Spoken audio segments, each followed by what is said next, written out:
Hey guys, it's Drac, and since I don't have my studio set up quite yet the way I want it, the armory is still laid out much in the same way that it was laid out before, but I really wanted to get the Diatron review out as promised. So obviously we're in Drac Vision, I'm wearing the funny goggles, and it's actually probably an interesting way to do the unboxings. We've got the Vortex Diatron here. On the back we have a priming lever. It looks like it primes here. This probably pulls out. It's got a tack rail. It looks like it has a stock attachment, which is pretty cool. It looks like it fires 2 discs, one from here and one for here, but I guess we'll find out. And the internal magazine holds 10 discs, but only 8 discs are included, which I think is a little quirky and kind of rude, actually. Why give us a blaster and not give us enough ammunition to fill it all the way? Looking at you, Hailfire. So we'll come over here, we'll grab this auto work for opening it, and I guess I'll see if I can find any Vortex discs while I'm over here. Nerf actually hasn't sent me any Vortex discs,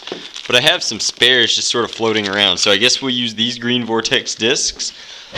It looks like this blaster comes with bright orange XLR discs, but they're all XLR discs.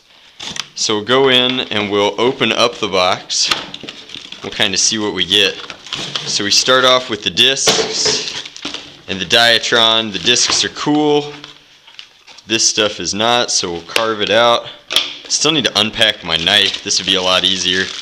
We'll rip this off of the cardboard. Discs come out. So right off of the bat, blaster looks pretty cool.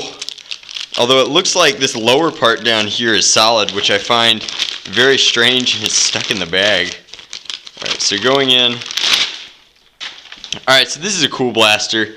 It'd make a very interesting plasma pistol. It's probably got a ton of locks, so when I go in and prime it, which works like this, looks like we have a mechanism here which is pushing what is undoubtedly a T-shaped safety here, and it will not fire without discs. So we're going to go ahead, and if it's anything like the old, what was that called, the Vigilon, I think, then that'll be the release, and it was. So we'll go ahead and load it up with the 8 discs, and I dropped one. First, it's been a while since I've loaded some Vortex discs. Mostly because Vortex blasters aren't good for a whole lot other than goofing around. So we'll see if we can actually prime the blaster, and ours seems to prime 2 discs at a time, so that's really interesting. For those of you that say that I shouldn't point my face down the barrel of the gun, blaster, I wish to remind you that I'm wearing super goofy video goggles that protect my face. So it looks like we're firing 2 discs at once. The spread is pretty tight because I'm almost positive that they're firing one on top of another. Here we will go ahead and add a stock. Obviously this is the SMG stock. Makes the blaster very comfortable. We'll back up a little bit and see if the darts spread, or discs, so they get way more spread with a little more distance. We'll go ahead and back up all the way, give ourselves maximum range, and they still, it's a pretty tight grouping. The discs are getting what I would consider to be average for Vortex discs. If you guys like this style of review, just sort of let me know. It's pretty easy to do, but I don't think that it's going to be as clean or as nice as the way that I usually do it. So I really, as always, would appreciate your opinion, because I like it when you guys give me input on the channel. It helps me make better videos for you. Otherwise, I'm just sitting here talking to myself. So I will attempt to load all 10. It just barely fits all 10. It looks like we could probably fit an extra one.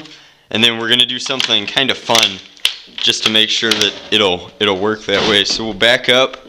We'll fire. Yikes. This prime is actually super duper awkward.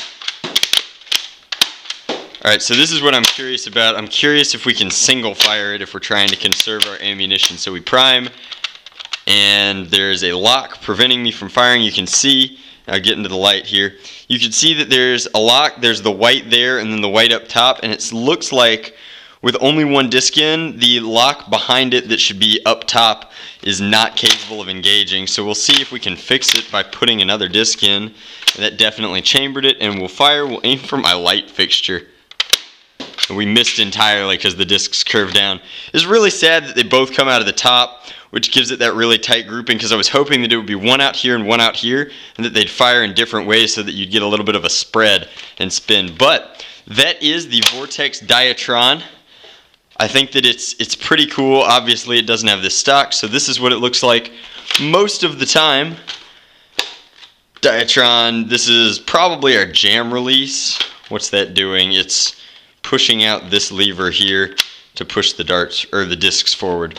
But that's my review of the Diatron. I think it's a pretty quirky blaster, sort of fun. I don't think that it compares in any way to the Praxis and the Lumatron. I'm still very much a big believer in the Slamfire Vortex blaster being the only practical one. So as always, thanks for watching.